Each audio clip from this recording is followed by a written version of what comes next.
इस क्वेश्चन में हमें दिया है calculate the mole fraction of benzene in solution containing 30% by mass in carbon tetrachloride. हमें मोल फ्रैक्शन निकालना है बेंजीन का जब 30% by mass benzene carbon tetrachloride में प्रेजेंट हो। तो हम यहाँ पर हमारे पास दो कंपोनेंट है, हम ए कंपोनेंट ले लेते हैं CCl4 कार्बन टेट्राक्लोराइड, और जो दूसरा कंपोनेंट ले लेते हैं हम बेंजीन C6H6।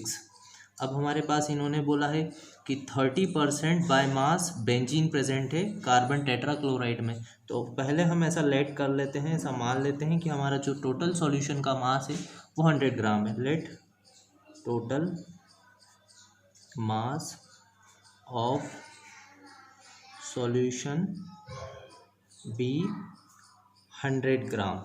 तो हमारे पास टोटल सॉल्यूशन का मास हमने ऐसा मान लिया है कि 100 ग्राम है। तो 100 ग्राम का 30% होता है 30 ग्राम, तो बेंजीन का मास हमारे पास आ जाएगा 30 ग्राम। तो हम लिख देते हैं मास ऑफ बेंजीन हमें मिल जाएगा यहाँ से, जिसे हम बोलेंगे WB क्योंकि हमने बी कंपोनेंट बेंजीन लिया है, तो WB का मास हमारे पास में आ चुका है 30 ग्राम। अब हम निकाल लेते हैं mass of carbon tetrachloride CCl4, जिसे हम बोलेंगे WA, और WA है हमारे पास 100 हमारा टोटल मास है। अब हम 100 में से 30 माइनस करेंगे तो हमारे पास आ जाएगा 70 ग्राम। तो 70 ग्राम हमारे पास मास है कार्बन टेट्राक्लोराइड का। अब हम निकाल लेते हैं मोलर मास ऑफ बेंजीन का निकाल लेते हैं C6H6। तो मोलर मास आ जाएगा, और इसके लिए हम लिखेंगे कि हम बेंजीन के लिए निकाल रहे हैं तो हम लिख लेते हैं इसे MB। ये आ जाएगा 6 × 12 हो जाएगा, 6 × 12 और 6 × 1 हो जाएगा, प्लस 6 × 1, 12 6 72, 72 और 6 78 ग्राम पर मोल। ये निकलेगा मोलर मास बेंजीन का। अब हम निकाल लेते हैं मोलर मास CCl4 का, मोलर मास ऑफ CCl4, जिसे हम बोलेंगे MA। कार्बन के लिए हमारे पास मास होता है 12, फिर क्लोरीन यहाँ पर 4 है तो हमें 4 × 35.5 करना पड़ेगा। जब आप इसे सॉल्व करेंगे तो ये आ जाएगा 12 + 142, और ये निकलेगा 154 ग्राम पर मोल। अब हमारे पास में सारी वैल्यूज़ आ चुकी हैं। अब हम मोल फ्रैक्शन निकाल लेते हैं बेंजीन का।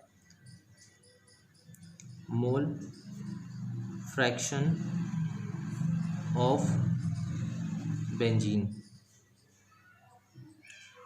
तो बेंजीन जो हमारा कंपोनेंट है वो बी कंपोनेंट है, तो हम XB लिख देते हैं, और XB के लिए फॉर्मूला हो जाएगा NB, number of moles of solute divided by Na + NB, total number of moles present in the solution. NB के लिए हम लिखेंगे WB/MB, नीचे आ जाएगा WA/MA + WB/MB। हम वैल्यूज़ पुट करते हैं WB/MB। WB है हमारे पास 30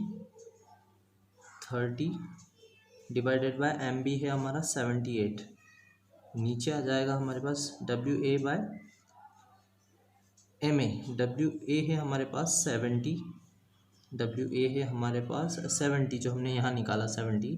अब हम इसे डिवाइड कर देंगे MA से, जो कि है 154 + 30/78। जब 30/78 जब आप इसे सॉल्व करेंगे आगे तो वैल्यू निकलेगी यहाँ से 0.38 आ जाएगा ये वाला, ये डिवाइड करने पे। नीचे ये मिलेगा आपको 0.45 प्लस ये वैल्यू फिर से आ जाएगी 0.38। इस पूरी वैल्यू को सॉल्व करने के बाद आपको जो आंसर मिलेगा यहाँ से 0.457। तो ये रहेगा मोल फ्रैक्शन बेंजीन का सॉल्यूशन में। Thank you.